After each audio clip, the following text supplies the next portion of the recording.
So yan ang contempt powers ng Korte. Pero saan naman galing ang contempt powers ng Senado at Kongreso?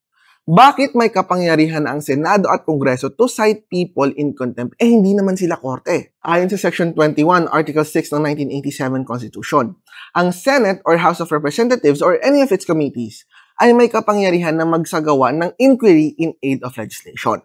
Sa kasong Arnott versus Nazareno, sinabi ng Supreme Court na ang power of inquiry kasama ang ibang kapangyarihan para maipatupad ang power of inquiry ay parte ng legislative function. Kaya sa kasong Ong versus Senate of the Philippines, sinabi ng Supreme Court na ang contempt powers ng legislature ay inherent din sa kanilang powers of inquiry. Ayon sa Supreme Court, importante ang contempt powers ng legislature upang mapilit nila ang kanilang mga resource persons na magsiwalat ng mga impormasyon na kailangan nila upang makagawa ng batas. So kung inherent ang contempt